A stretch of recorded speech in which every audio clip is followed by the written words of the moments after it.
is if you have a giant segment of your population that hates their lives. What do I mean by that? Well, just think about what it takes for a giant country like the US to grow at 2% a year. If your economy is going to grow at 2% a year indefinitely, someone's going to flip the hamburgers, build the roads, construct the buildings, clean the sewers, do the bookkeeping, mop the floors, deliver the food, operate the buses, and a bunch of other tasks that are very vital, but also very miserable to do. In other words, you need a bunch of people who, no matter how much they hate their lives, no matter how resentful and bitter they are about giving up on their dreams, you still need them to get up every day and just take it. Take it for the good of the country. The person who gives up, that's our favorite kind of person. That's inside the United States. Everybody loves the person who gives up. Because the person who gives up just pays a little extra money to have somebody else fix the problem. The person who gives up pays their taxes on time and at the maximum rate.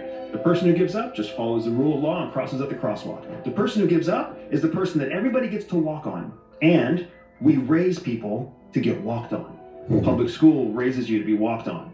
We live in a culture that's literally propagating the idea that to be a good citizen, you have to shut up and take it. Because if the masses don't do that, there is nothing. If everyone today who works a miserable job isn't motivated to wake up tomorrow to do your plumbing, pick up your trash, make sure the streetlights are working, everything goes to hell. Any type of program in prison, they're educating you to go work at Walmart. Yeah. Just like public school, they're educating you to go a lower middle class or middle class job. Like that's really what high school is. Hey, by the time you're done with high school, you are educated to be lower middle class. You know what I'm saying? Like still middle class, Yeah. but not on the high end.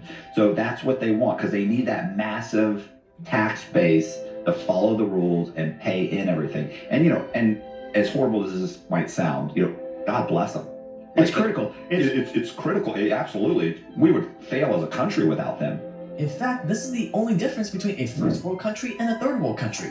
Putting aside the corruption we cover on this channel, the only difference between a first world country and a third world country is some dude waking up and deciding to pick up your trash. The trash man has no real motivation to pick up your trash. So how do you motivate him? Well, back in the day, you'd motivate people by making them indentured servants. They would owe you money, so they would have to work on your fields to pay it off, or else they would go to prison. But those days are over, and even if you could still get away with that, it's not very efficient. If a pleb feels subjugated, they will resent you, they won't work as hard. They'll dig their heels into the ground, and eventually it will backfire.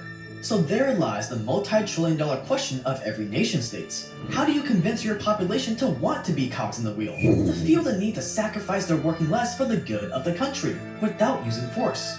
Simple. You stack the cards against them so much that they feel like they always have to work. You give them just enough freedom to feel free, but not enough to where they'll actually break free.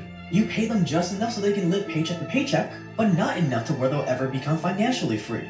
And when they do manage to save up a meager savings, you convince them to get into debt. The key here is the perception of free will. Tell someone they have to do something and they'll feel bossed around. But if you set up society in a way where they come to that conclusion themselves, well then you have an obedient, willing cog in the machine. And if there's one thing America has perfected more than any other country, it's that America has created a well-oiled nation of cogs. But not just any cogs, willing cogs. Willing cogs where no matter how much they hate their jobs, no matter how much they hate their lives, they will always get up in the morning and pick up your trash. They will always shut up and take it. See, American supremacy is not built on weapons, warships, or even nukes. At the heart of it all, it's built off the collective backs of the middle-class cogs. See, the politicians are right. The middle class is the backbone of society. They're the ones that do all the grunt work. They're the ones that fund the bailouts, that fund the wars. They're the ones that built America into the greatest superpower the world has ever seen. And it's very clear when you compare America to Europe. In Europe, you have free healthcare, people feel taken care of, so people don't feel the need to work to live. Which is why Europe stagnates while America reigns supreme. But here's the thing, this game that we're playing is a very delicate balancing act. Give the peasants too much money and eventually they'll save enough to break free. But give them too little money or make them suffer too much, then your hard-working middle class would just give up. Think about yourself, if your salary couldn't buy you a loaf of bread tomorrow, would you still wake up and go back to work? Of course not, and boom, everything falls apart. So the key is giving them just enough to keep their heads above water, but not too little or too much to where they stop caring. And take a guess which direction the US is headed in. That's right, America's interest payments alone on its debt has reached $1 trillion a year, which means this can only end one of two ways. Either we somehow reduce spending, which Trump is promising, but if history is correct, the debt has only gone up under him, Biden, and Obama, or the government will just tax us more or print more money. Either way, guess who is gonna get squeezed? The poor don't have any money to take. the rich are just gonna take their money and leave. So all that's left is the good old patriotic middle class. And if the middle class, the backbone of America, goes down, then America goes down. And if America goes down, since every other country is tied to America and the dollar, the entire world will be pulled down with us. But Jake, that's preposterous. The middle class can never fully collapse. And you may be right, but let me ask you something. Would you bet your life on that?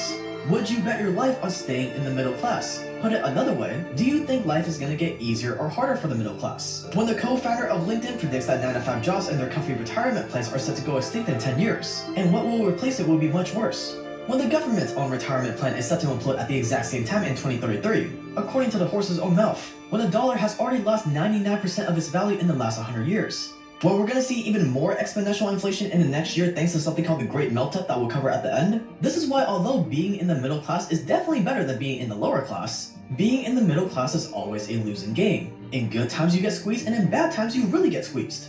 Unless you can find a way to escape this game.